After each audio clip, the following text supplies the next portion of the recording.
welcome to my channel. This is Beulah Speaks. If you're a first time viewer, thank you for joining me today. If you're a returning subscriber, you know I love you. Thank you for always coming back to watch my video. Guys, please don't forget to like, share, subscribe to my channel. We're getting married!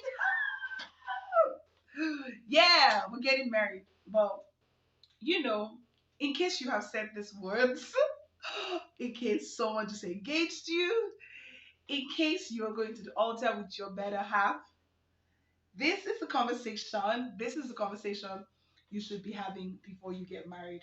So, there's this popular notion that love is not enough. And I'm beginning to agree to a very large extent because, beyond loving someone, there are so many other factors that can make you not compatible with the person that you love or really want to be with. So today we're going to be having the conversations on things you should discuss with your partner before you get married. Love is not enough, baby. Talk to me, Moloko. Yeah, love is not enough. Someone said that they should talk. So yeah, what are the conversations that we should have before we get married? The first thing that you should discuss with your partner, or the conversations you should be having with your partner before you get married, is bills. It's easy to all be loved up and not remember that, bills are like real-time things. How are bills going to be sorted in marriage? Is it just going to be squarely one person's responsibility to provide the bills and all of that? And I want you to know that whatever choices you make, they have consequences. Because the truth is that if just one person is footing the bills, it is going to be very difficult on the party or the person that is taking care of all of the bills. So you have to have these conversations about bills. How are we sharing bills? Are we going to have like a joint account where I put a particular percentage every month and then my partner puts a particular percentage every month? Or how are we going to do it? We're just all going to use each other's money? Or how exactly are we going to take care of bills at home? Who's going to pay the children's school fees? How are we doing it? So these questions are very, very important. Parenting style. How are we going to take care of the kids? Some people believe that it is a woman's sole responsibility to take care of the kids without any input from the man. I personally don't believe that. I believe that, the purpose of a union or a partnership, male, female, husband and wife relationship, is so that everybody can contribute their quota. That way, you're not leaving one person feeling like they're exhausted, they're always tired, or they're investing so much and then the other party is not helping. The reason why a union or a marriage would work better is where two people are contributing to parent, to look after the kids, to do dishes, to change the diapers. Today is your day, tomorrow is my day. These things are very important. Don't just assume. People just assume, hey, he's going to help me. No, don't assume. Have these conversations and understand the person's mindset towards these things. Another thing is religion. I don't know about other people, but personally, I'm not the type of person that I'm going to advise anybody to marry outside their religion. Yes, there are marriages that have worked where people are from two different religions and two different beliefs and all of that. But the truth is that most times one person has to compromise their beliefs for the other person's belief, and I don't think that really works. So religion, make sure that you are on the same page. It's not like in your religion now you are said, oh, we can marry 6 wives, and then me, I'm a Christian and I don't believe in that. Then you marry me and then tomorrow you tell me that you want to marry 4 wives. It's never going to happen. So these conversations must be had.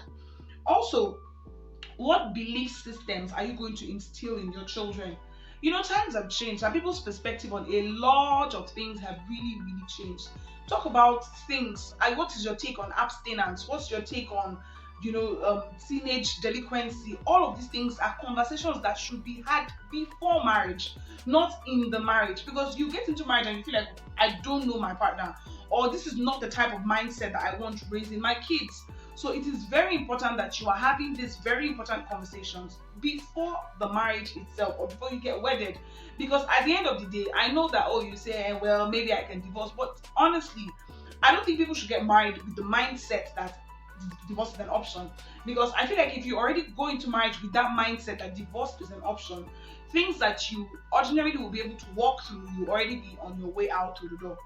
I think I lost you long ago, like a book that left the shelf, stuff like that. Yeah.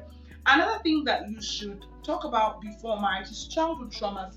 Because the truth is that a lot of people don't know this, but your childhood traumas or traumas that you've experienced are also parts of the reason why you act the way you do and the reason why you react to situations the way you do.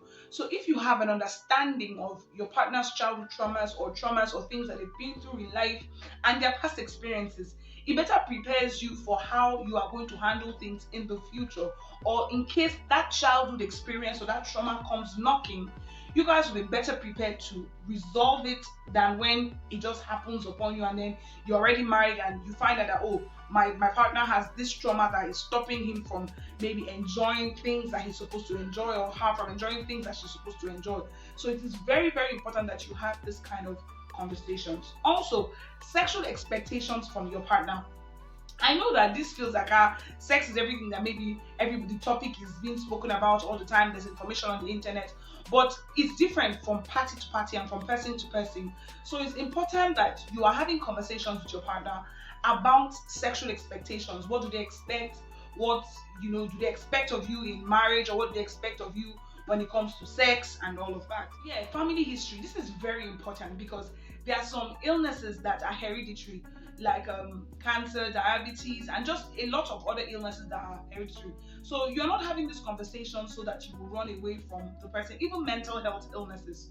So it's important that you have these conversations and both of you are prepared to handle it spiritually, medically, or otherwise. So it's very important that you know these things before marriage, so that you don't get into marriage and then everything just hits you on the side, basbos, and you're like, I didn't prepare for asthma. I do not know you guys had a history of asthma in your family and stuff like that. So it's very important that you have these conversations.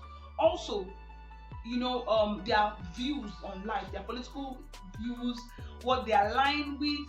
These things are like very, very, very, very, very, very important. And also financial expectations. This is still when I talked about bills. What does your partner expect? Well, how does your partner expect? Say, for instance, okay, I want to be a housewife, all right? But I expect that at the end of every month, you be giving me a certain amount of money every single month. You know what your partner is earning, you know what is reasonable. You guys can have a conversation, dialogue, and stuff like that. Talk about visitation. How are we going to visit our parents? What are our travel plans? And also, if you're going to be a career person, or if both of you are career people, how are you going to manage the children in such a way that you don't pursue your career and then the children bear the brunt of not having parents that are readily available and in their lives? So it's very, very important that these conversations are had before marriage, not when you are already there and then it feels like, okay, we didn't plan for this or we didn't prepare for this. So when you have this type of conversations before marriage, it better prepares you for the institution of marriage. Ask questions like, if this happens, or if there's an instance and something happens, what are we going to do? The truth is that if you prepare for incidences, or you prepare for things that happen, you will see that when these things do happen, or if they do happen, you find that you are better prepared to handle them than just walking into it without any form of preparation. I've talked about career, I've talked about education. Personally, I want my kids to study abroad, but I feel like for so many reasons, I would rather have them do maybe like primary, secondary school here in Nigeria before they move abroad to study. And I have my reasons, personal reasons, yeah. And that's going to be between me and my partner to have these conversations. Yeah. So what conversations are you having with your partner before you get married? And yes, I actually wanted to say this. My friend is getting married and I'm super excited about that wedding and I cannot wait to turn up. But yeah, are you getting married? Did you just say yes to somebody? Are you planning to propose? Well, make sure to have this conversation so that nothing takes you by surprise. Alright? Please, if you have watched up to this time, please don't forget to like, share, subscribe to my channel, give me a thumbs up. I love you. Thank you so much. But Noah, see you on my next video. Bye.